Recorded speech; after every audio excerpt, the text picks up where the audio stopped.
Hi friends, welcome to Arya career academy. आज हम लोग बात करेंगे रेलवे रिक्रूटमेंट बोर्ड का जो वैकेंसी आया है उसके जोन के बारे में बात करेंगे कि कौन से जोन से आपको फॉर्म भरना चाहिए, कौन सा जोन डेंजर है, कौन सा सेफ जोन है और कौन सा मीडियम रेंज में है।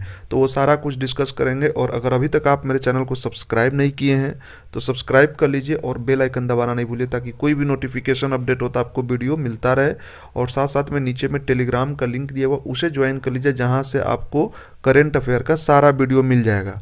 तो देखिए, हम रेलवे का जो एनटीपीसी का वैकेंसी है इसको 3 जोन में हम डिवाइड करेंगे, डेंजर जोन, नॉर्मल जोन और सेफ जोन। तो देखिए, डेंजर जोन जो वो जोन होगा जिसमें 75, 72, 73, 74, 75 करीब में नंबर लाना पड़ेगा आपको। नॉर्मल जोन 70, 69 से लेकर 72 के करीब में। यहाँ पर हम आपको लिख देते हैं। देखिए, आपको ध्यान रखना पड़ेगा, ये हो गया आपको 73 प्लस नंबर आपको लाना पड़ेगा। और मैक्सिमम कहाँ तक जाएगा? 82 तक जाएगा। 82 तक पिछले बार के अनुसार बता रहे हैं हम, जो डेंजर जोन रहा है पिछले बार में। इसमें आपको 69 से लेकर 72 तक, और ये जो है ये 57 से लेकर 69 तक। तो 57 भी कट ऑफ गया है, तो जोन बहुत सेफली आपको सेलेक्ट करना पड़ेगा। ठीक है, तो चलिए अब चालू करते हैं हम लोग। सबसे पहले देखिए, जो डेंजर जोन है उसको हम बता देते हैं आपको। आरआरबी इलाहाबाद पिछले बार का कट ऑफ था 77 नंबर, तो डेंजर जोन में है। आरआरबी बेंगलोर ये भी डेंजर जोन में है, 74 नंबर कट ऑफ था इसका भी। RRB Chandigarh 82 number cut off था, सबसे बड़ा डेंजर जोन है ये। आरआरबी चेन्नई ये भी डेंजर जोन में आता है। आरआरबी कोलकाता, आरआरबी मुंबई और एक है आरआरबी सिकंदराबाद, जिसका भी वैकेंसी 2500 से ऊपर है। तो वहाँ पर आप समझ के चलो कि आप डेंजर जोन में हैं। आपको नॉर्मल जोन से या फिर मीडियम वाले जोन से आपको 5 नंबर बेसी लाना पड़ेगा। ठीक है, 4 से 5 नंबर बेसी लाना पड़ेगा। अब हम आपको ये तो डेंजर जोन बता दिए, नॉर्मल जोन बताते हैं जिसमें आप वैकेंसी फिल कर सकते हो। तो नॉर्मल जोन का देखिए, यहाँ पर नॉर्मल जोन का हम आपको बता रहे हैं। तो नॉर्मल जोन में आ जाएगा आपको अजमेर। ठीक है, अजमेर आ गया नॉर्मल जोन में। उसके बाद भोपाल आ जाएगा आपको। ठीक है, भोपाल भी नॉर्मल जोन में आ जाएगा। बिलासपुर नॉर्मल जोन में आ जाएगा। ठीक है, गोरखपुर नॉर्मल जोन में ही आता है, 70 से 71 के करीब में इसका कट ऑफ गया था पिछले बार।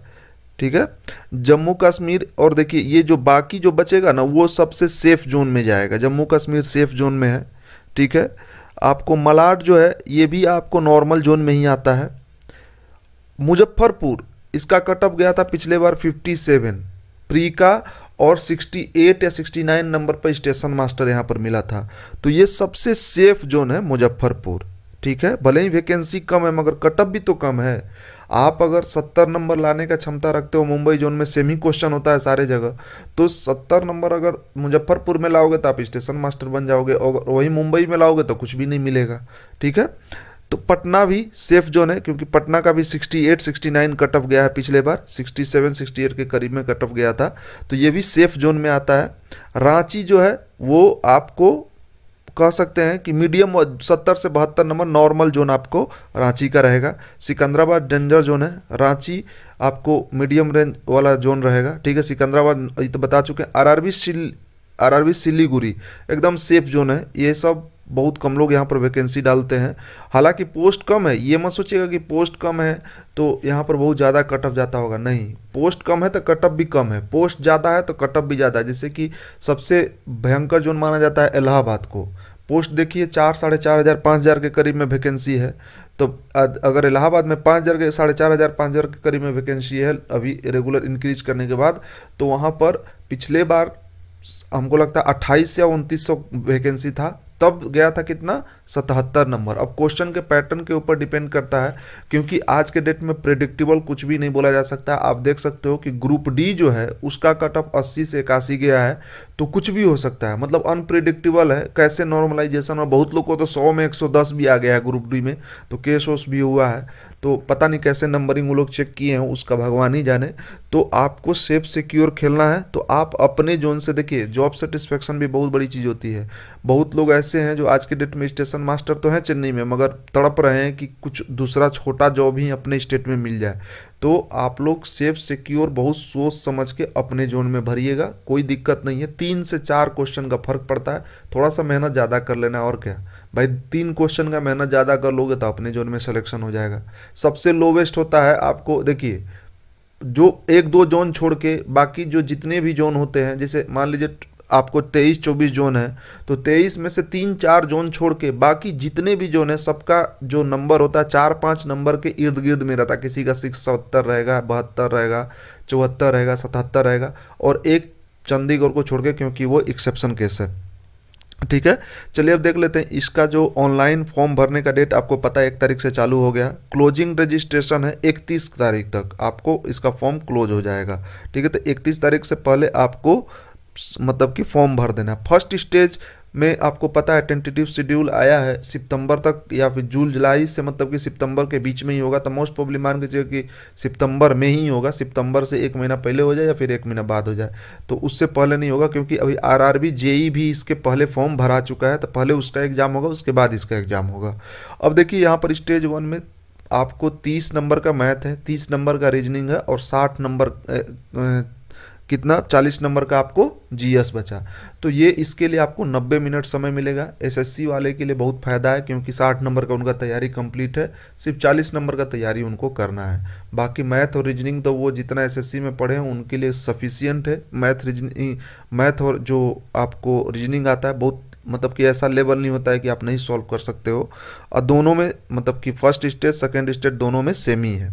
अब देखिए यहाँ पर एक चीज़ और आपको ध्यान रखना पड़ेगा कि यहाँ पर आपको 2-2 मेंस देने मिलेगा।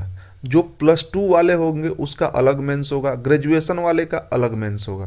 तो अब अगर आप ग्रेजुएशन किए हुए हैं तो +2 वाला का भी मेंस देंगे और ग्रेजुएशन वाला का मेंस देंगे। तो इसमें हो सकता है कि अगर आपका एक मेंस खराब हो गया तो दूसरा अच्छा हो गया, तो उसमें भी जॉब मिल सकता है। इसलिए प्रॉपर तैयारी करिए, बहुत अच्छा अपॉर्चुनिटी है आपको जॉब लेने के लिए।